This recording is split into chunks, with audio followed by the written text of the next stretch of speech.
Brought to you by TechnoSpark 20 series smartphones. Brought to you by TechnoSpark 20 series smartphones. I'm superhuman.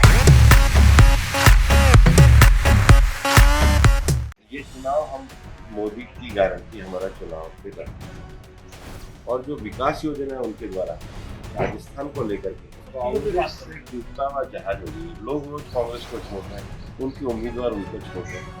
एक निराश party के पास निराशा वाली बातों के अलावा कोई और विषय है। प्रधानमंत्री जल जीवन मिशन में जिस प्रकार का एक तरीके से राजस्थान की कांग्रेस सरकार ने और एक लंबे समय से अलवर की सिंचाई परियोजना उसको भी भाजपा ने किया। ये दो ऐसे प्रमुख विषय जिसको जमीन पर लगाना जरूरी है। देश में लोकसभा चुनाव की हलचल तेज होने लगी है तो चुनाव प्रचार भी तेज हो रहा है।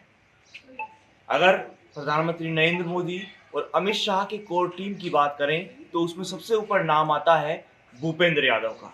भूपेंद्र यादव जो कई राज्यों में सरकार बना चुके हैं और अहम भूमिका में रहे हैं, लेकिन अब खुद के लिए वोट मांग रहे हैं।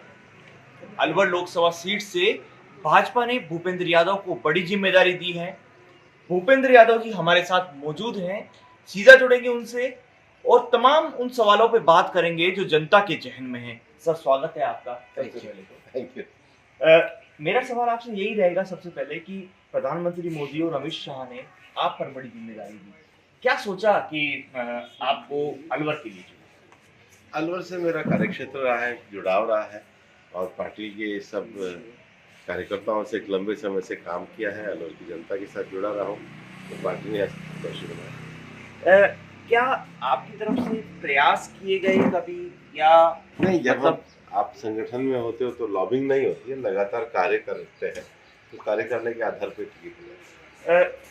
चुनाव क्योंकि प्रक्रिया जैसे जैसे तेज हो रही है, आपका जो वर्क अनुभव रहा संगठन वाला वो अब दिखने लगा है।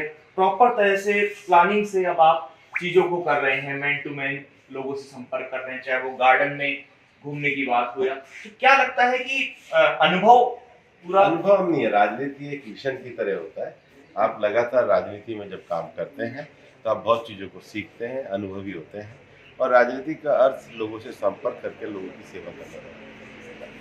देश में चाहे वो विधानसभा चुनाव की बात करें, चाहे कोई राज्य में होने वाले चुनाव की बात करें, जब चुनाव होते हैं तो वहाँ हिंदू मुद्दे हावी रहते हैं या कहें वहाँ और मुद्दों को, बुलडोजर को जैसे पिछले विधानसभा चुनाव में लाया गया, लेकिन भूपेंद्र यादव केवल मोदी की योजनाओं पर, मोदी की कार्य योजना। ये चुनाव मोदी की गारंटी पे हो रहा है। 10 साल में मोदी जी के द्वारा किए गए कार्य, जन कल्याणकारी कार्य, गरीब कल्याणकारी राज्य, विकास की योजनाओं को लेकर के है। ये चुनाव हम विकसित भारत के भविष्य को लेकर के लड़ रहे हैं क्योंकि 10 साल में भारत ने जिस प्रकार से अपने को 5वीं बड़ी अर्थव्यवस्था बनाया है, अब इससे आगे के पैमाने पे भारत के नौजवानों के भविष्य को हम किस प्रकार से सुरक्षित, संरक्षित और एक मजबूत भारत का सहभागी उनको बनाएंगे, ये उस मुद्दे पे चुनाव है। विपक्ष एक अलग ही मुद्दे बना रहा है, चाहे वो उनका अकाउंट से रिलेटेड बात हो कि इनकम टैक्स का नोटिस आया, अकाउंट सीज कर दिए गए, या उनके जो मुद्दे हैं वो बिल्कुल डिफर हैं और भाजपा केवल विकास और चीजों पे बात कर रही है। डूबता हुआ जहाज हो गई है। लोग रोज कांग्रेस को छोड़ रहे हैं, उनके उम्मीदवार उनको छोड़ रहे हैं। तो एक निराश पार्टी के पास निराशा वाली बातों के अलावा कोई और विषय है नहीं। आपने अच्छी बात कही कि नेता जो हैं वो पार्टी छोड़ रहे हैं, मैं बिल्कुल इसी पॉइंट पे आऊंगा। क्या लगता है कि लोगों की भावनाएं अब चेंज होने लगी है या देश में जो माहौल एक तरफा होने लगा उसके ये कारण? समझ में आ गया है कि कांग्रेस इस देश में विकल्प नहीं है। इस देश में निरंतरता और स्थायित्व के साथ विकास, सामाजिक न्याय, सबका साथ सबका विकास, सबको संरक्षण अगर दे रहे तो भारतीय जनता पार्टी और प्रधानमंत्री नरेंद्र मोदी जी का नेतृत्व। नरेंद्र मोदी जी की बात कही, नरेंद्र मोदी जी का राजस्थान में आगाज हो चुका है, कोटपुतली में यहाँ अपने सभा हुई, कई तरह के मैसेज उसके बाद आसपास की जो लोकसभा सीटें हैं वहां मिले। ऐसे में क्या लगता है कि राजस्थान को विधानसभा चुनाव से ही उन्होंने प्रायोरिटी पर रखा और किस तरह की राजस्थान हमेशा माननीय प्रधानमंत्री जी की प्राथमिकता का विषय। अभी कोटपुतली आए थे और जो लोगों का उनको एक समर्थन और उत्साह मिला वो आदमी के थे। बिल्कुल। एक अहम चीज अभी हाल ही में देखने को मिली कि अरविंद केजरीवाल को गिरफ्तार किया गया और कुछ समय पहले शिबू सोरेन को भी गिरफ्तार किया गया। तो लोगों के बीच एक माहौल ये आया कि ठीक चुनाव से पहले ये कार्रवाई हुई। तो क्या इनका चुनाव से कोई नाता है या एक ये सिस्टम के तहत हुई है? मैं करेक्ट कर दूं, शिबू सोरेन नहीं है, हेमंत सोरेन, सॉरी।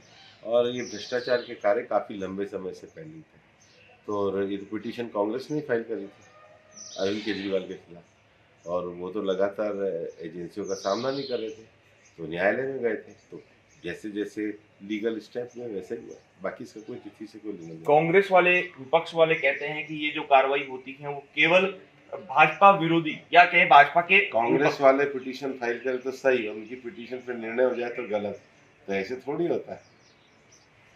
अंतिम सवाल कि जिस तरह की अभी सिचुएशन है, भूपेंद्र यादव जीतते हैं तो क्या राजस्थान को आपसे खासी उम्मीदें हैं, क्योंकि देखिए राजस्थान का जुड़ाव है आपसे। ये चुनाव हम मोदी की गारंटी हमारा चुनाव पे लड़ते हैं, और जो विकास योजना है उनके द्वारा राजस्थान को लेकर के, उन विकास योजनाओं को लेकर के हम लोग काम करते हैं, और उसी विषय पे हम आगे बढ़ते हैं। अलवर में जैसे प्रधानमंत्री जल जीवन मिशन है, तो जल जीवन मिशन में जिस प्रकार का एक तरीके से राजस्थान की कांग्रेस सरकार ने घपला हुआ, और एक लंबे समय से अलवर की जो सिंचाई परियोजना थी ERC उसको भी भाजपा ने किया। ये दो ऐसे प्रमुख विषय हैं जिसको जमीन पर ले जाना जरूरी है, अलवर में पानी का विषय और सिंचाई का विषय। बिल्कुल, ये थे मेरे साथ भूपेंद्र यादव, जिन्होंने साफ कर दिया है कि जो चुनाव है वो केवल नरेंद्र मोदी की योजनाओं पर, केंद्र सरकार पर लड़ा जाएगा, और निश्चित रूप से लोग जो है वो भाजपा को पसंद कर रही है, और आने वाला समय बहुत बेहतर होने वाला है।